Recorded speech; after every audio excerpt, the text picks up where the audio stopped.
Soy Fernando Díaz Villanueva. Hoy es 22 de agosto de 2017 y esto es La Contracrónica.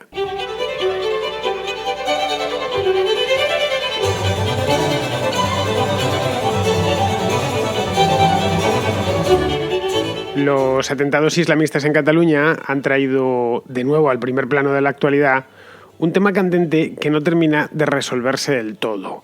Me refiero al tema de la inmigración, que está muy en boga, ya estaba muy en boga antes de los atentados y ahora vuelve por sus fueros incluso con más fuerza. Muchos culpan a los inmigrantes, en concreto a los inmigrantes musulmanes, de no integrarse en la sociedad acogida, en este caso nuestra sociedad, la sociedad española, y una de las consecuencias de esa falta de integración provoca que algunos se radicalicen y terminen atentando y terminen haciendo la salvajada de las Ramblas. Como solución, obviamente, esto es su tesis y su análisis, propone una solución para acabar con este problema, y su solución consiste en no aceptar emigrantes que profesen la religión musulmana, e incluso algunos piden expulsar a los que actualmente viven entre nosotros. Es una solución bastante drástica, pero es la que hay, no voy a decir muchísima gente, pero sí hay gente que la propone abiertamente. Es también una solución maximalista, excesiva por todo, la miremos desde donde la miremos, y no necesariamente efectiva, pero que nos permite ver hasta qué punto este tema levanta pasiones. Es decir, que se llegan a aportar y a poner sobre la mesa soluciones tan maximalistas. Luego cabría preguntarse, y creo que más tarde o más temprano nos tendremos que hacer esa pregunta, y muchos nos la estamos haciendo ya: ¿qué política migratoria es la que necesitamos?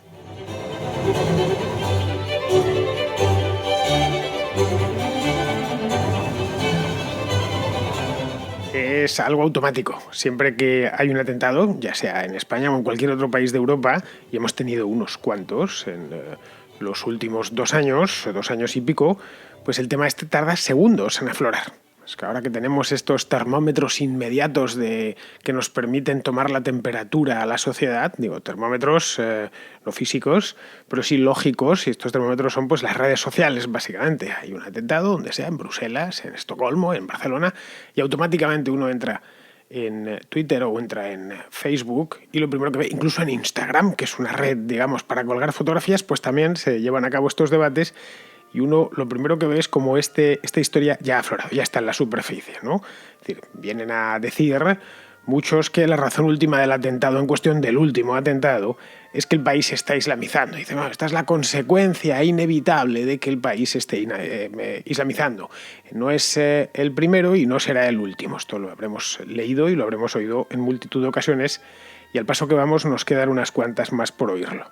Esta afirmación, que en principio choca cuando lo ves, dices, bueno, caray, realmente que haya que buscar a un fenómeno como este, ya todo el mundo tenga la respuesta. No todo el mundo, pero hay mucha gente que tenga la respuesta. Esto es porque el país se está islamizando. Luego el resultado final es que hay atentados terroristas islámicos, o islamistas, mejor dicho, ¿no?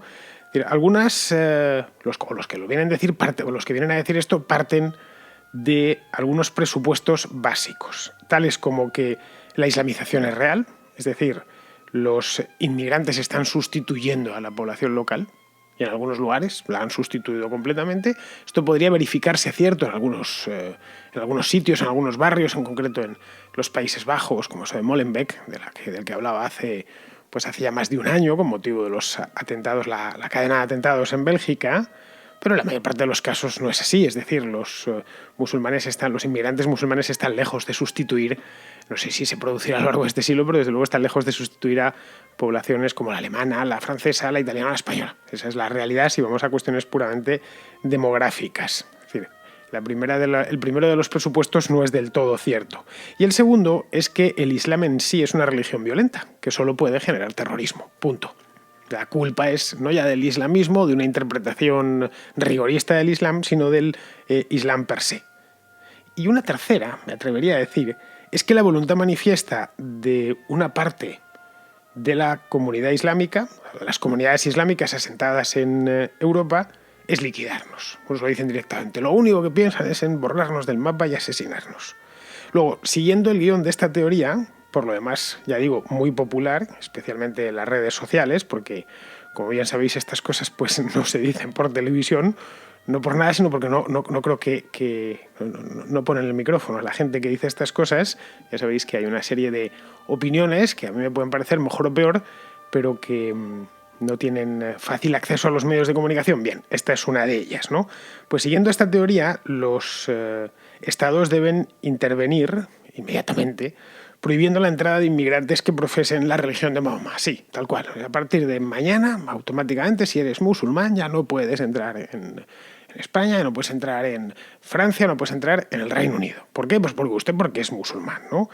Y algunos llegan incluso al extremo, como os comentaba algo antes, de que piden la expulsión de los musulmanes presentes. Es decir, no solo no va a entrar ninguno más, sino que los que haya ya en el país pues tienen que ser deportados, ¿no? Pero por lo menos que se les invite a abandonar el país, pues como se hizo en España en 1609 con los moriscos. Hay contrahistoria al respecto, por cierto, o con los judíos en 1492. Una solución de estas drásticas tan habituales cuando cuando tenemos que ver atentados como el de Barcelona el otro día, como los que hemos visto en otras partes de Europa, que pues mucha gente pierde un poco el sentido de la realidad, ¿no? Y pierde los nervios, y en los primeros momentos pues hasta podríamos decir que es razonable.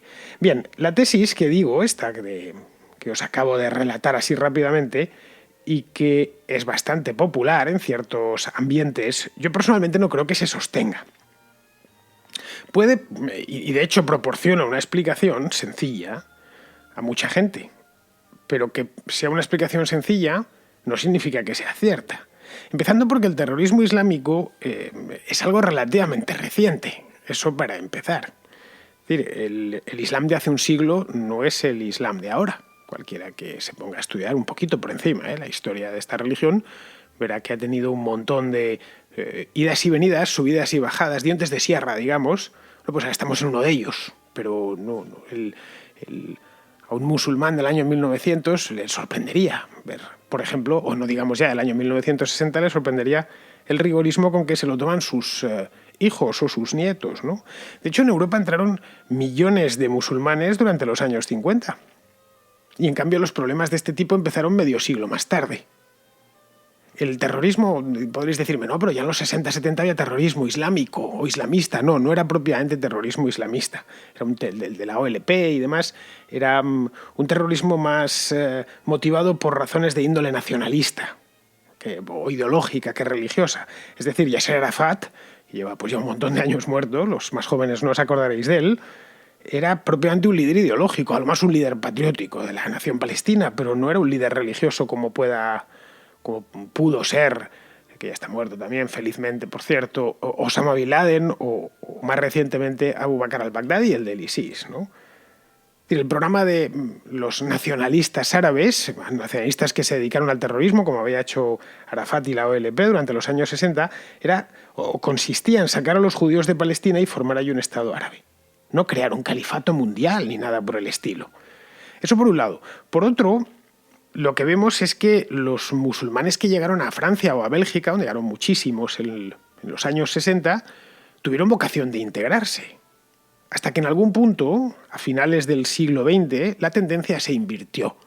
Es decir, las comunidades islámicas que había en Francia en los años 80, por ejemplo, se estaban integrando más o menos a cierta velocidad. Las hijas ya no se ponían el velo, la asistencia a las mezquitas había bajado, etc. Es decir, más o menos se habían integrado. Ahí tenemos, caray, hay una ministra, bueno, ya no es ministra, lo fue con Sarkozy, Rashida Dati, que le buscaron un lío amoroso con Aznar hace unos años, ¿acordaos? Bueno, pues esta es hija de unos emigrantes marroquíes, y como estos hay muchísimos. Es decir, hubo una parte de esa inmigración islámica que se integró sin demasiados problemas, es decir, que se convirtieron en franceses o en belgas, ¿no?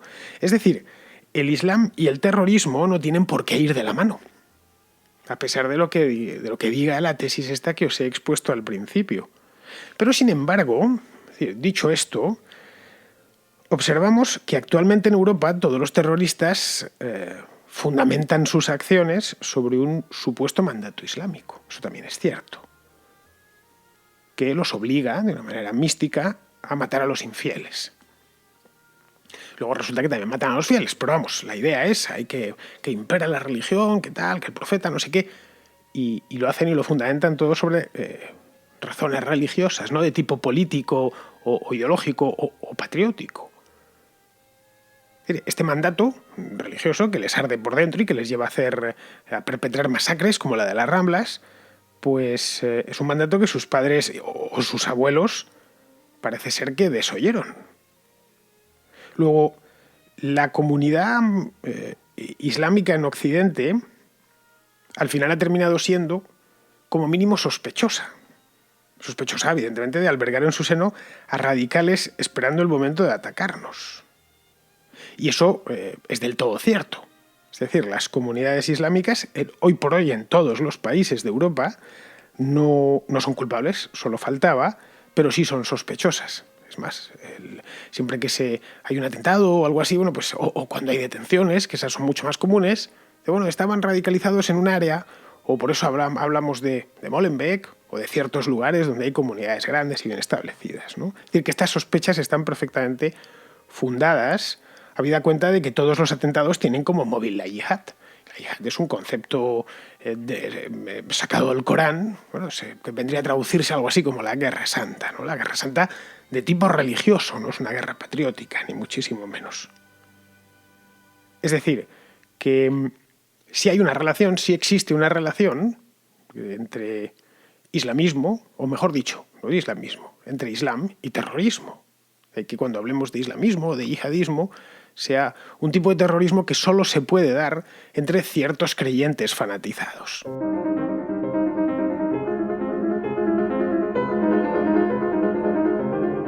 De aquí se derivarían dos conclusiones inevitables. La primera es que hay que someter a estas comunidades a vigilancia por parte de los servicios de información, de las policías locales, etc. Sí, esto es un hecho, no me invento nada. Creo que no hay ninguna comunidad islámica de mediano tamaño en toda Europa hoy que no esté sometida a vigilancia de una manera evidentemente discreta y otras veces directamente nada discreta. Tienen a los policías encima, especialmente en ciudades donde pues, ha habido problemas serios como puedan ser Londres o como pueda ser la propia Bruselas. Esa sería la primera derivada. Y la segunda es que hay que impedir o dificultar la inmigración de los musulmanes para que al menos el problema no se haga más grande. Estas son partiendo de lo anterior, de que el Islam puede llegar a convertirse en un problema. Bueno, pues al menos limitémoslo, limitando este tipo de inmigración. Y bueno, aceptemos a los inmigrantes, pero a estos pongámosles más problemas. Claro, aquí nos encontramos con un hecho constatable en la realidad. Y la realidad, este hecho, mejor dicho, es que si de algo no puede prescindir Europa Occidental hoy en día es de inmigrantes. Ya sé que me diréis, no, ¿cómo que no necesita inmigrantes Europa? Necesita inmigrantes. La población está muy envejecida. No sé si paseáis por las ciudades, no ya españolas, que por supuesto alemanas o austriacas u holandesas. No hay más que viejos y apenas hay niños. Esta es la cruda realidad de Europa. Entonces, las tasas de natalidad son muy bajas desde hace mucho tiempo. No es una cosa reciente, viene ya 30 años. Y para que nuestras economías sigan funcionando en el futuro, pues es necesaria mano de obra. Simplemente. Que al menos se mantenga la población, para que el mercado europeo siga teniendo un tamaño similar. Por no hablar de que lo suyo es que el tamaño de los mercados crezca, ¿no? Es decir, que nos encontramos con una paradoja, y es que en la América del siglo XIX, tanto la del norte como la del sur, los inmigrantes eran necesarios porque América estaba vacía. Había espacio de sobra. Mientras que en la Europa del siglo XXI los inmigrantes son necesarios porque los europeos no se reproducen. O porque decidieron dejar de reproducirse hace 30 o 40 años. Y la tasa de reposición generacional, que es 2,1 hijos por mujer, pues no se alcanza en ningún país de Europa Occidental. En algunos está lejanísima, está en el 1,1, 1,2, 1,3. Luego, aquí aparecen tres cuestiones. Partiendo de aquí, de que el continente necesita y va a seguir necesitando inmigrantes, vienen generaciones todavía más pequeñas que la actual. Esta que tenemos ahora, lo que llamamos millennials, es una generación enana. Si vemos podemos ir al Instituto Nacional de Estadística y mirar los españoles que nacieron en 1993, chicos que ahora tienen, o que van a cumplir, o que han cumplido 24 años. Es la mitad que la mía, que nací 20 años antes. habiendo ya muchos más españoles en el 93 que en el 73. Es decir, que la cosa ha ido a peor. En ningún momento, quizás creo que fue, me lo estuve mirando, el año 2008, que me repuntó un poquito, pero nada más, justo el año antes, el año que empezó la crisis. Pero no, nada comparable con las tasas de natalidad, y no estoy hablando de las del siglo XIX, de las de los años 70, o las de los años 60. Luego, partiendo de este hecho, que nos puede gustar mucho, poco o nada, pero es un hecho, se nos presentan tres cuestiones. La primera sería, y esto ya lo he comentado en la contra, ¿cuántos inmigrantes hacen falta? La segunda, ¿de qué tipo de inmigrantes? Y la tercera, ¿quién regula el flujo? Es decir, que quién se encarga de la política migratoria. Es más, habría que empezar por el tercer punto para despejar los otros dos, porque al final la política migratoria lo es todo. Es la que tiene la llave, a fin de cuentas, y la que fija el ancho de la puerta. Una buena política migratoria redunda en beneficio del país, de cualquier país, y una mala política migratoria es fuente inagotable de problemas. Esto creo que a estas alturas lo conocemos perfectamente, ¿no?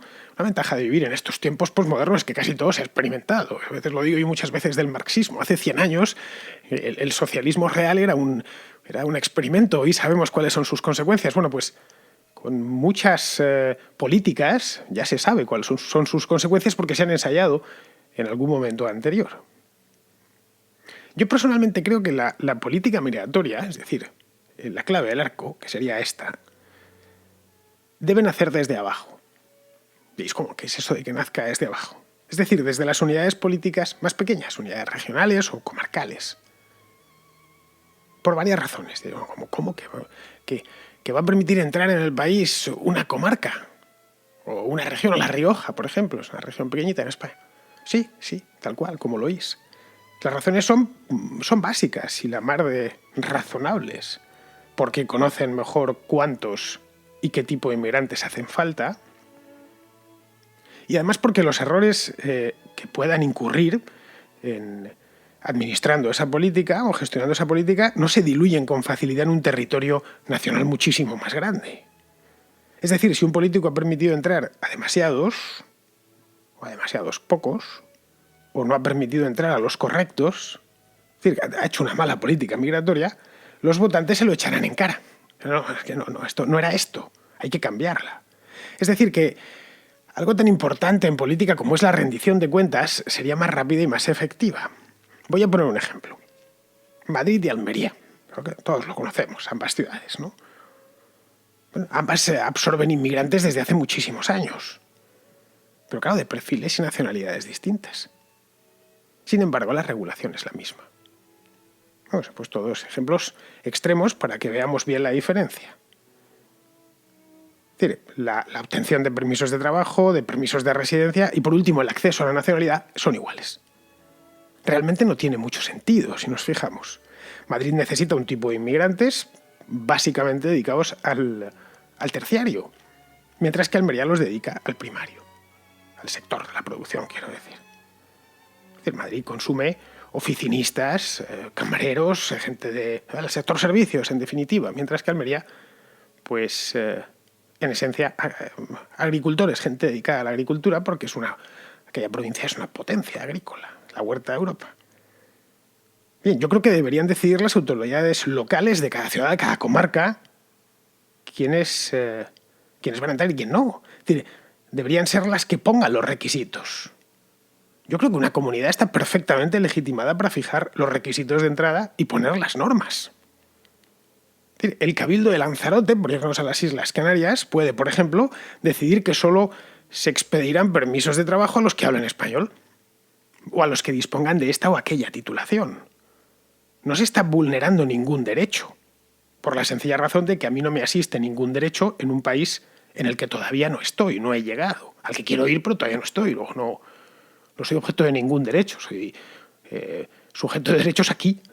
No, pues se está vulnerando mi derecho, qué sé yo, en tal isla, en Vanuatu, en tal isla del Pacífico. Pues si no estás allí, ¿quién está vulnerando tu derecho? Además, en Vanuatu son perfectamente libres de poner las condiciones que quieran para regular el acceso a la isla. La isla es suya, a fin de cuentas, no tuya. Entonces, los que, podríamos pensar, los que no tengan una titulación concreta, la titulación requerida, que sea en Lanzarote, que vive mucho del turismo, una titulación turística. Bueno, pues es tan simple, no pueden ir allí, no pueden residir allí o trabajar allí, que soliciten en otro lado donde no se la exijan o donde le exijan otra. Yo creo que con solo esta medida ya se podría hispanizar en gran medida la inmigración de áreas enteras del país. Porque convendremos en que los inmigrantes que más nos gustan, que más nos convienen, son los hispanos.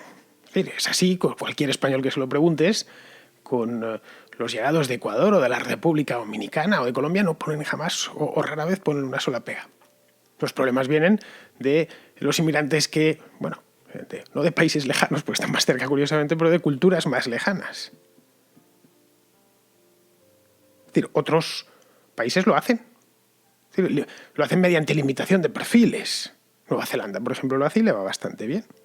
A fin de cuentas, los dueños de una comunidad política son los miembros de esa comunidad política y nadie más. En una palabra, que la frontera estaría abierta.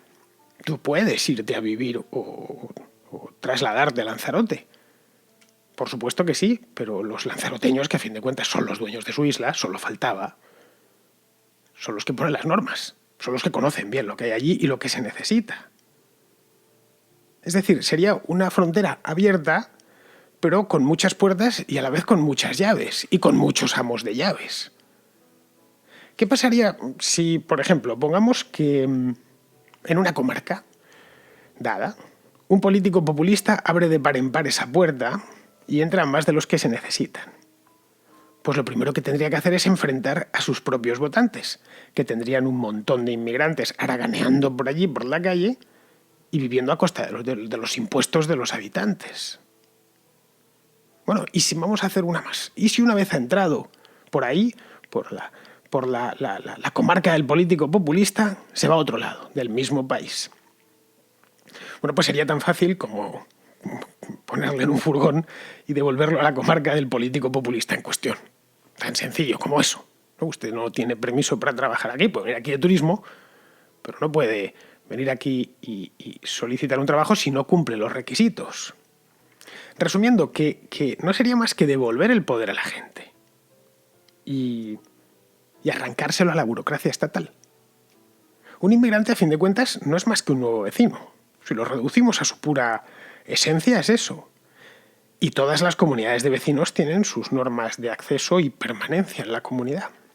En Madrid es normal, por ejemplo, que algunas comunidades de vecinos, a título privado, por supuesto, acuerden no alquilar pisos a estudiantes, por una razón simple, porque montan fiestas los fines de semana y no duerme nadie en toda la comunidad. Bueno, pues acuerdan entre ellos, oye, a estudiantes no se les alquila porque hemos tenido experiencias pasadas y al final aquello fue un infierno, estuvimos un año sin dormir el sábado. ¿Están discriminando a los estudiantes? Pues sí, claramente. Pero los estudiantes también pueden buscar otra finca, otra urbanización, otra comunidad de vecinos. En otros casos, la limitación que pone la comunidad es no admitir animales domésticos, por ejemplo. ¿Discriminan los propietarios a los animales? Claramente. Sí, pero es que los perros tienen externalidades. Ladran, pueden ensuciar el suelo si no están bien educados y se cagan por el pasillo, ¿no? Es decir, son perfectamente legítimos los dueños de una comunidad de vecinos de poner límites al acceso y sobre todo al acceso y permanencia. Pues no es muy distinto un país. Claro, si es gigantesco, si es soviético, somos un tipo tomando decisiones para un territorio inmenso, pues claro, es donde vienen los problemas, porque no se está a pie de calle. Es decir, que todo funciona mejor cuando las decisiones se toman de manera ascendente y no descendente. Si nuestra política migratoria, lo digo así, funcionase de esta manera, o aproximándose a esta manera, ¿creéis que habría 2 millones de musulmanes en España? No sé vosotros, yo personalmente creo que no.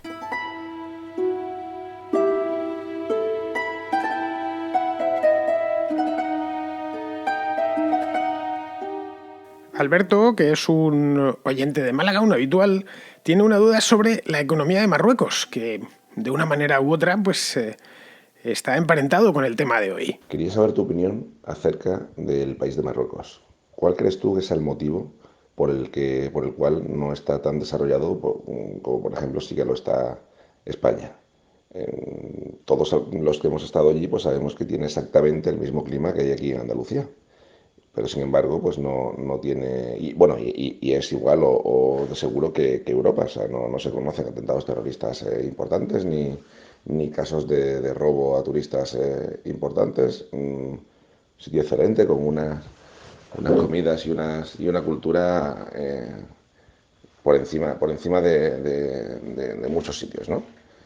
Yo tengo una teoría y creo que es por las instituciones, pero quería saber tu opinión, porque ¿crees tú realmente que las instituciones pueden hacer tanto o tan mal para una zona con tantísimo potencial como tiene Marruecos?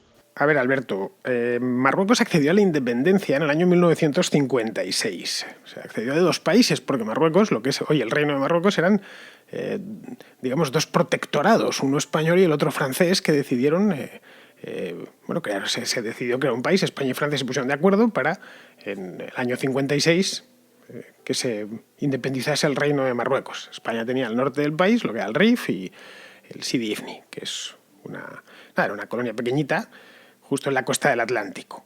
Bien, pues nació como país entonces. Como ves, no es un país muy antiguo, es un país muy antiguo, pero dio el estado actual de Marruecos, el Reino de Marruecos actual. Es decir, que estamos hablando de un país relativamente joven, o bastante joven, ¿no? El tema es que en aquel entonces Marruecos estaba muy poco poblado. Tenía solo 9 millones de habitantes, hoy creo que debe rondar los 35, una cosa así.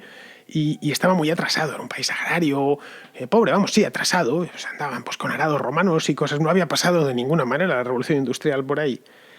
Entonces, al llegar Hassan II al trono, el primer rey de Marruecos fue Mohamed V, que es el abuelo del actual. Y el padre del actual, Hassan II, al llegar al trono, que fue, si mal no recuerdo, en 1960 o por ahí, puso en marcha unos planes de desarrollo quinquenales, de desarrollo acelerado.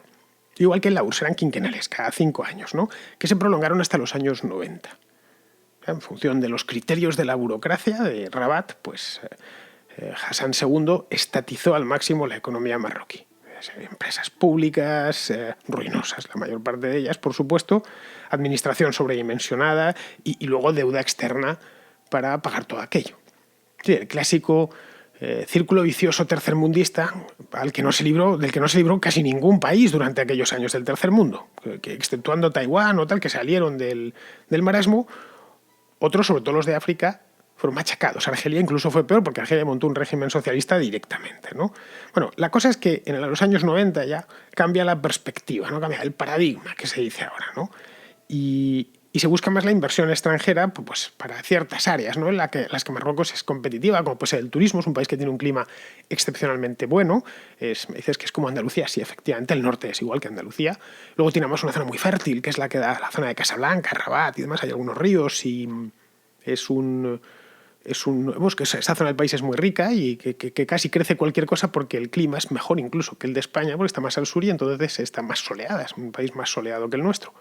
Y bueno, al sur, eso sí, al sur es, o sea, directamente se entra uno del desierto del Sahara, pero los marroquíes viven en estas zonas. Bueno, pues cosas como el turismo, las minas o proyectos agrícolas para poder exportar tomates y naranjas a la Unión Europea. Bueno, pues el país poco a poco desde entonces ha ido levantando el vuelo. De que, si miras la economía marroquí, sus incrementos de PIB, pues es más o menos constante, ¿no?